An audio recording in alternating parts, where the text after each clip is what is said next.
Welcome into OutKick the show. I am your fearless leader, Clay Travis. I hope that all of you are having fantastic Thursdays wherever you may be across the country. No show from me tomorrow, at least not one planned, unless pure chaos happens. So this will be the last time you see me this week. I'll be back with you Monday, and we'll officially be in the midst of March Madness, which I cannot wait for because I'm excited to see how everything is going to be shaking out, particularly the SEC basketball tournament, which will be taking place in my hometown of Nashville. But I want to start off by giving credit to Bobby Barack and our OutKick team. Some of you have probably read it. There is a long story from Justin Tucker, Baltimore Ravens kicker, who has been accused of impropriety with massage therapists, a bunch of them, mostly, I believe, in the Baltimore area. He and his wife have said that these are completely made up, untrue allegations.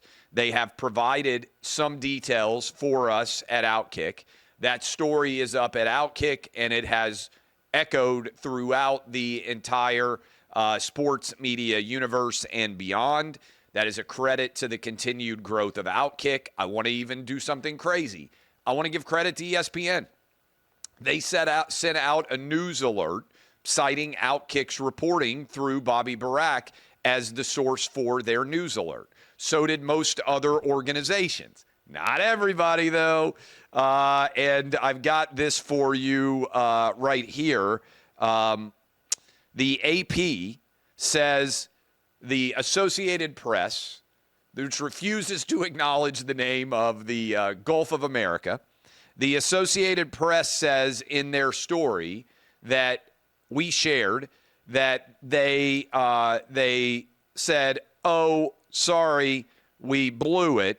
They did not in any way cite OutKick. They now say that this was an oversight. The Associated Press, which read OutKick's story, quoted from Bobby Barack's story, AP spokesperson, credit to Awful Announcing for covering this. This was an oversight. We updated the story to note that OutKick first reported Justin Tucker's new statement. And then Awful Announcing can't help but take a shot at me.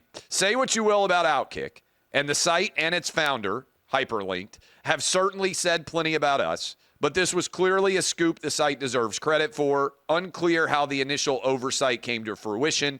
I just would point out, I don't believe in this. All right, so credit to Awful Announcing for covering it, credit to ESPN for covering it, and covering it accurately.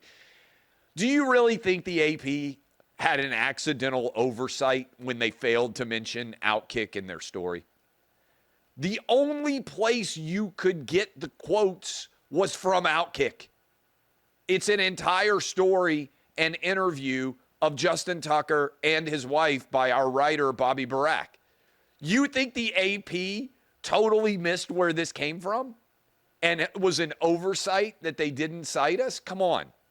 I've dealt with this for a long time. It doesn't even bother me as much as it bothers a bunch of our hardworking staff because I'm so used to it. We would break stories and not even show up on the Google search results. I mean, I'll give you a story back in the day, and this is 100% true. Do you guys remember, some of you are OGs, do you remember when Ryan Glass-Steagall, who now writes, I believe, at Front Office Sports, Ryan Glass-Steagall was writing at OutKick, and he broke the story that ESPN was suspending Adrian Wojnarowski for responding FU to Senator Hawley when Senator Hawley of Missouri asked whether there was going to be any acknowledgement of China in the way that ESPN would cover. I don't remember the full details. That's a big story. Everybody covered it. I still owned OutKick at the time. The number of people coming to the site to read that was off the charts, okay? We didn't show up in the Google search traffic. And when OutKick was bought by Fox, they went back, because I signed up for those. This is a little bit of inside baseball, but just so you know, Google News has been a long-time major source of traffic for websites everywhere.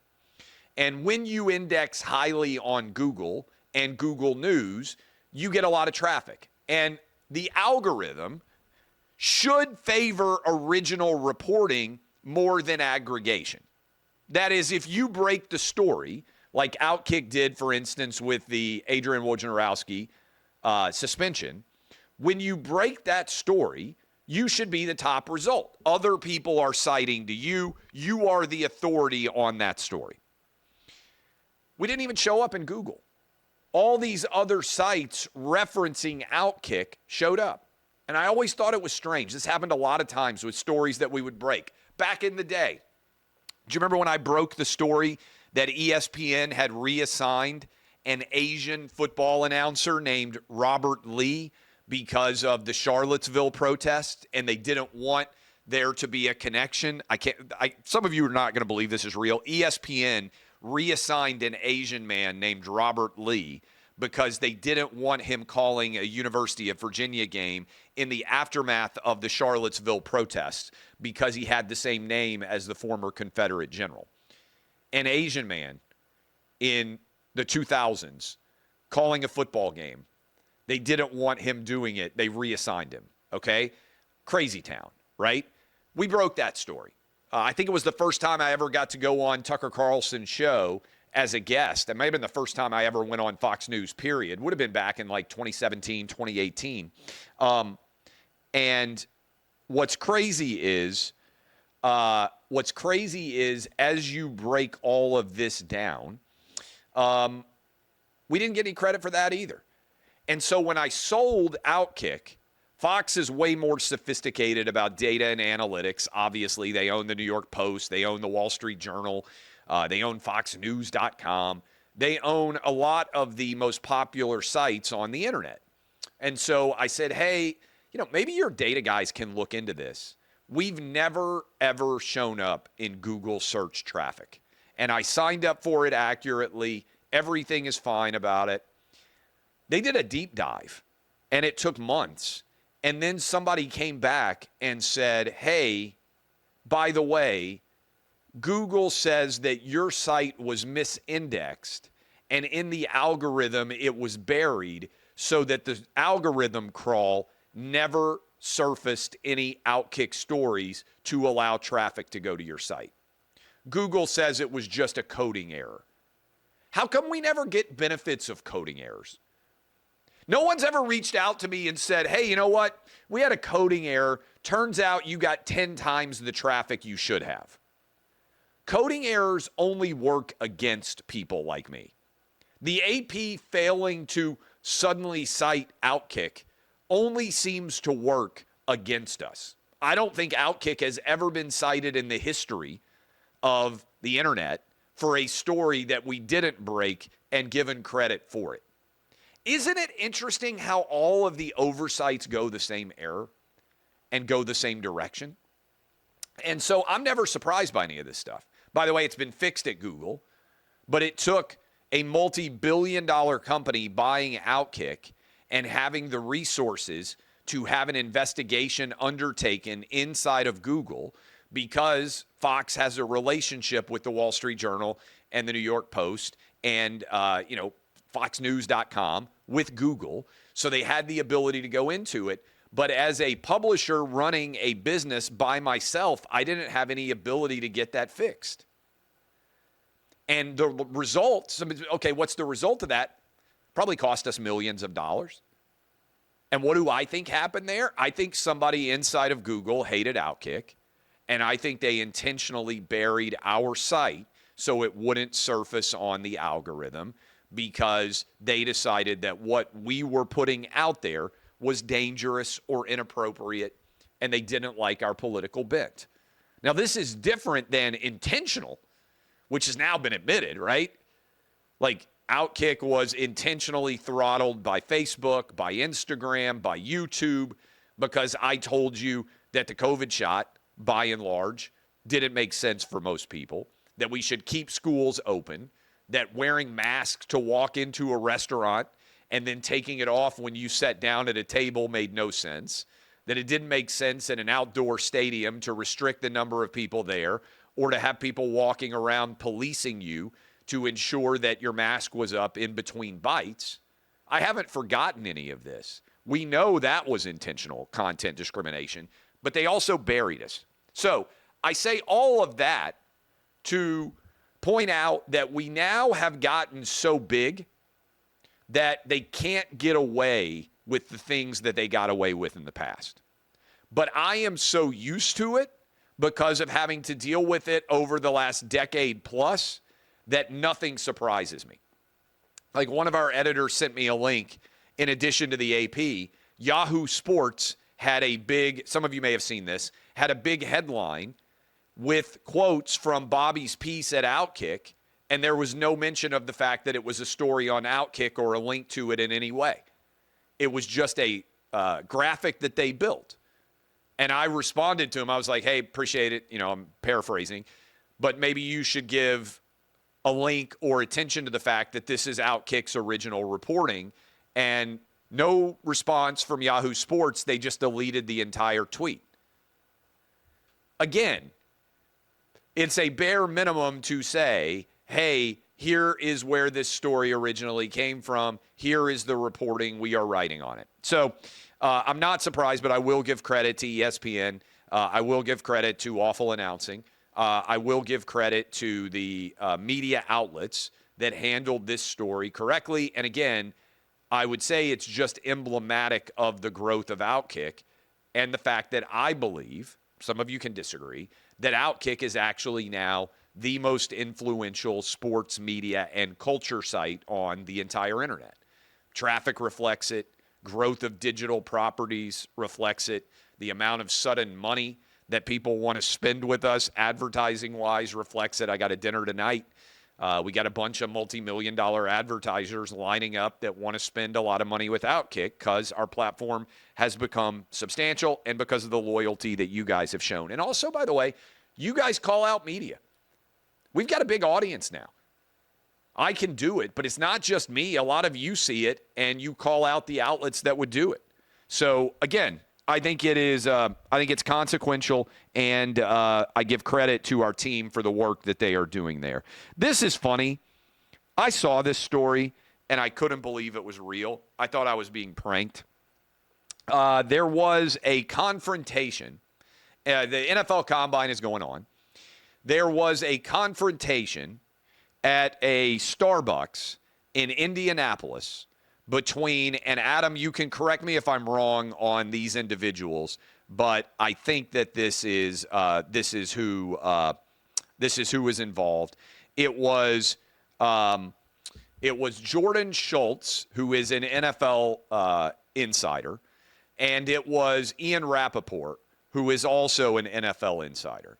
And I believe they were arguing over a meeting between Matthew Stafford and Tom Brady and what the significance of that meeting might have been. And I feel like I should do a dramatic reading of the reports about how this confrontation went down. Now, this is from Mike Florio, who runs Pro Football Talk, and oftentimes is a unmitigated left-wing moron. But this is his reporting of exactly what went on, and I need to scroll down and make sure that I have it because I want to read it. This is his reporting of what happened at the NFL Combine. And this is utterly ridiculous, but it is very funny. Okay, so Jordan Schultz evidently works at Fox. Again, I don't know him. Ian Rappaport is at NFL Media. And they were in a Starbucks in Indianapolis. And here is what allegedly occurred.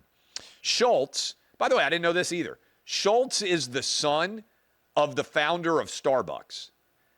Did anybody know this? Like the founder of Starbucks has a kid, and the kid now is an NFL insider. And by kid, I mean, I don't know, Schultz might be 40 years old. I don't know how old he is.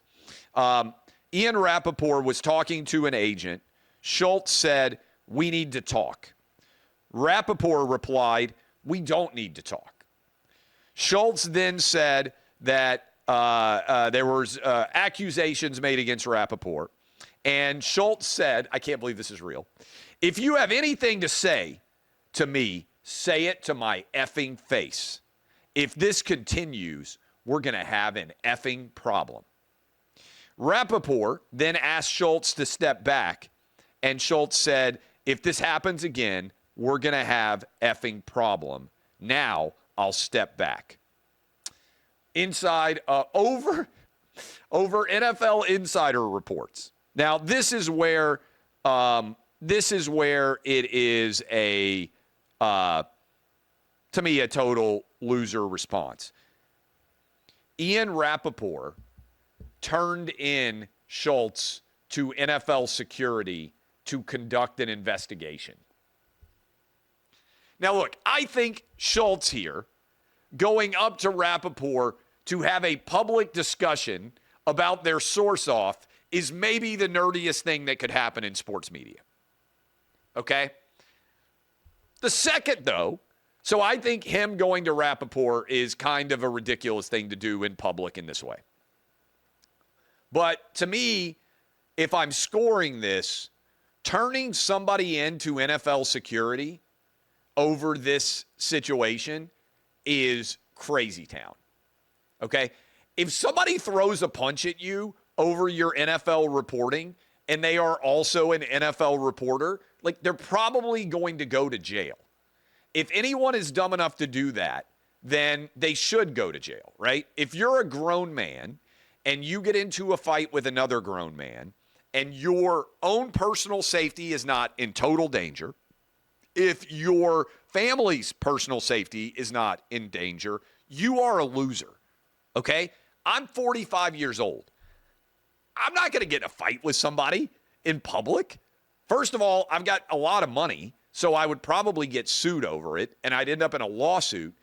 But even if I were just a poor, normal, middle-of-the-road guy, unless your personal safety or your family's personal safety is an issue, grown men shouldn't get in fights. Again, if you're a UFC fighter or you're a Marine, right?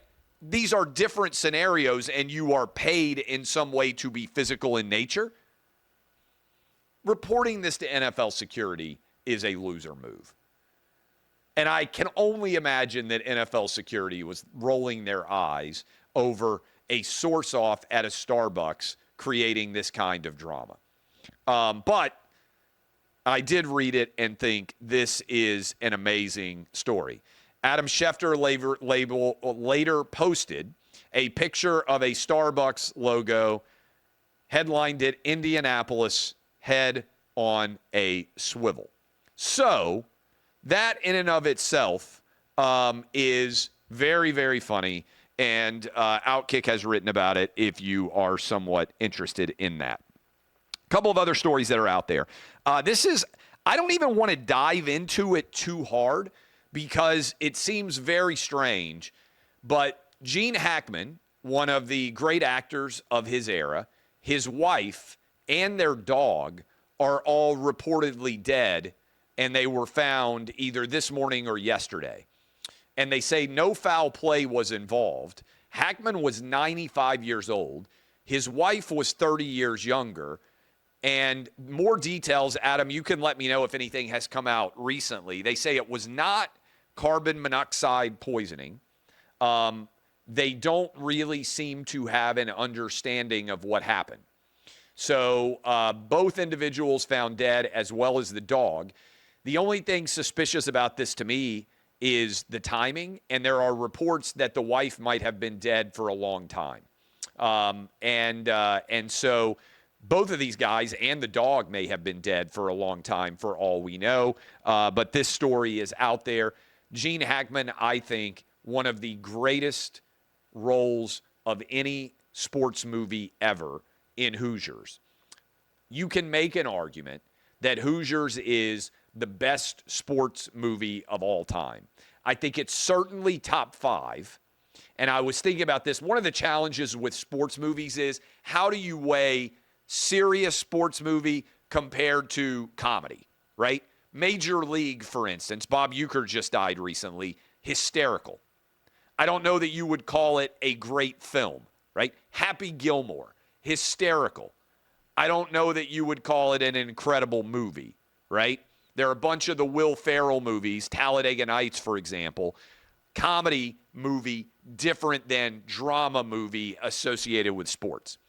If I were going drama movie associated with sports, every single one of you has to have Hoosiers in your top 5.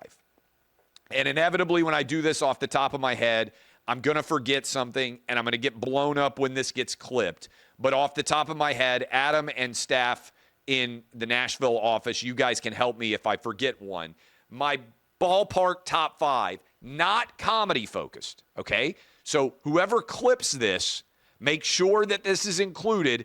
Major League, Happy Gilmore, Talladega Nights. I am specifically excluding sports comedies and just analyzing sports drama. I think Hoosiers, top 5. Field of Dreams, top 5. The Natural, top 5. See, the borderline here is Sandlot a drama or a comedy? I would be inclined to maybe put it in the drama side, although it has great comedic sensibilities, right? It's kind of in the middle ground there.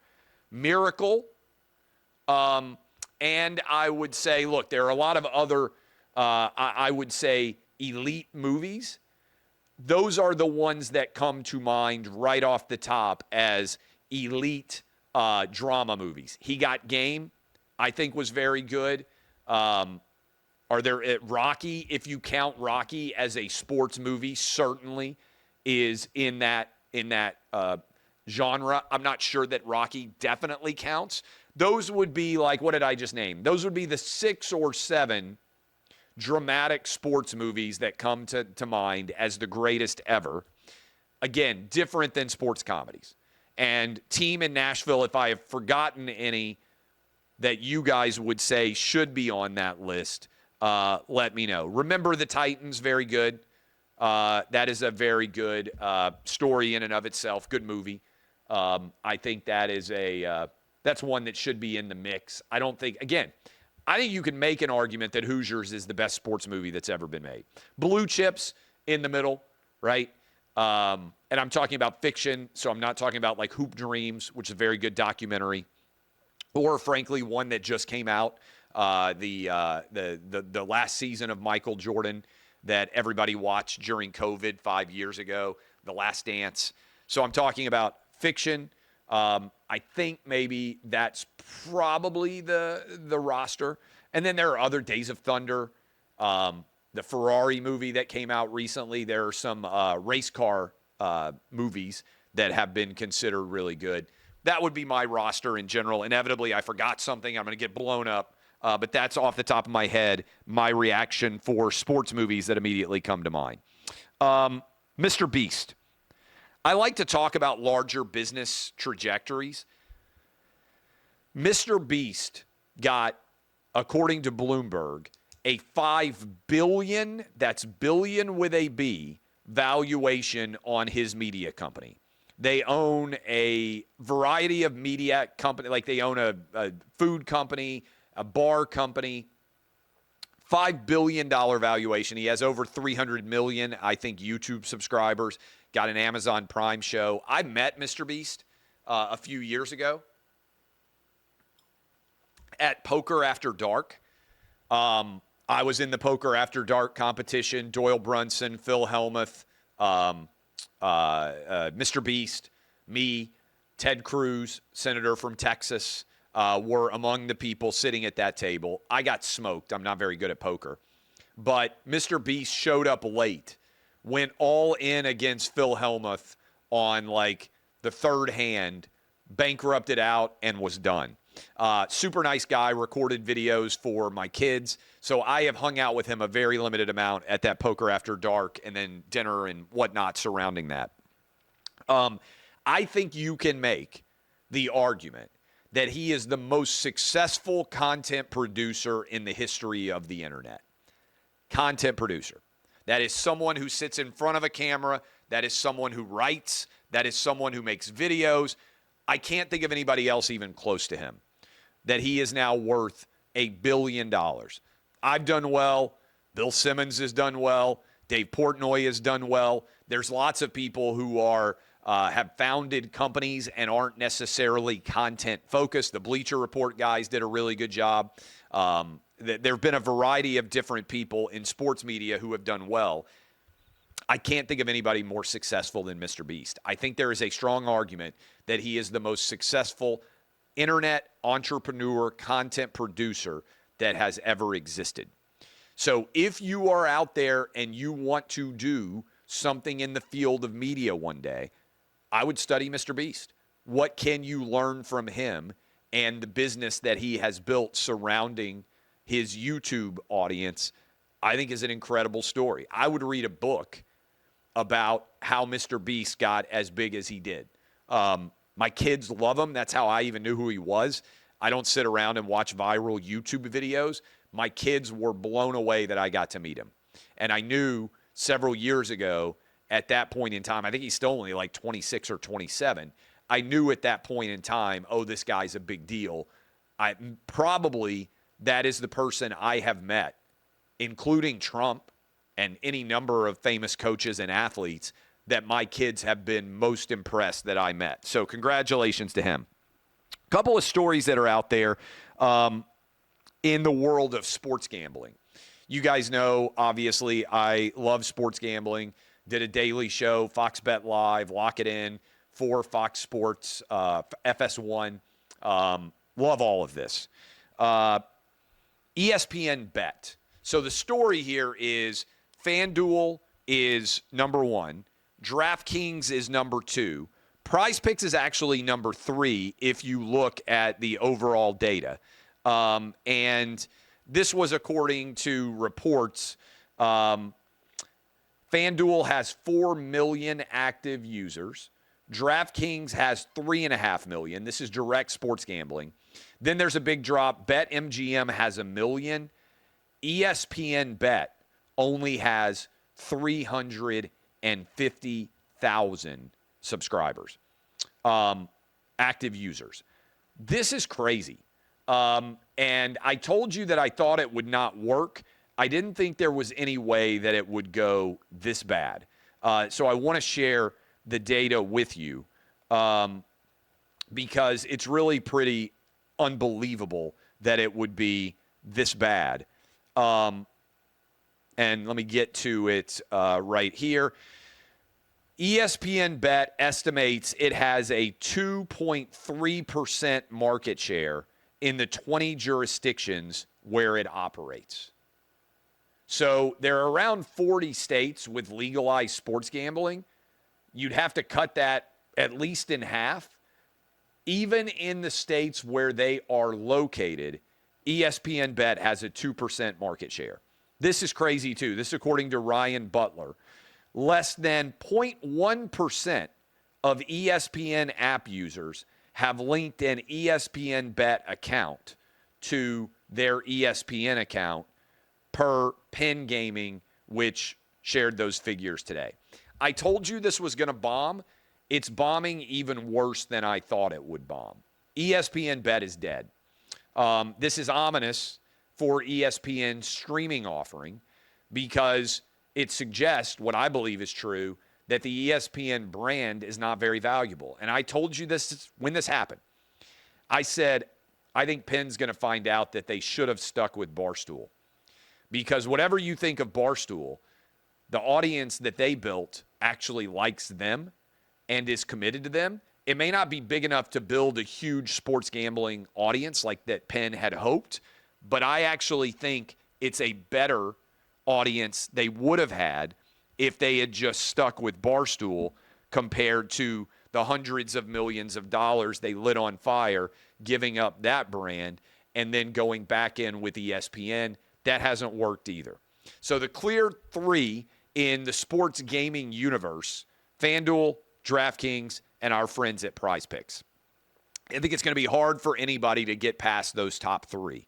That, to me, feels like the gold, silver, and bronze medal status of where we are right now. And those, by the way, are the three most downloaded apps. There are 13 million Prize Picks users, I think 20 million-ish for FanDuel and DraftKings to kind of give you an idea of how many people are active.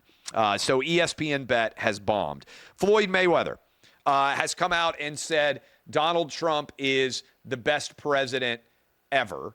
I did not expect for the culture to shift as quickly as it has. Mayweather on Fox Business said that he loved Trump and that he thought Trump was doing a phenomenal job. White, black, Asian, Hispanic men are overwhelmingly moving into the Trump camp, and that is all becoming very significant in terms of the culture. We saw earlier this week the Eagles said they would be honored to visit the White House. That is a major shift since 2017. Floyd Mayweather, big Trump guy, you can argue the best boxer of his generation on a pound-for-pound basis, says that Trump is the GOAT. Finally, and I may spend more time on this next week, trust in media has hit an all-time low. According to Gallup, the number of people who trust media has collapsed, and the legacy media has only itself to blame because they told you so many lies about Trump. Instead of destroying Trump, they destroyed themselves. And the only way I think that trust can be built back up is over time with honesty.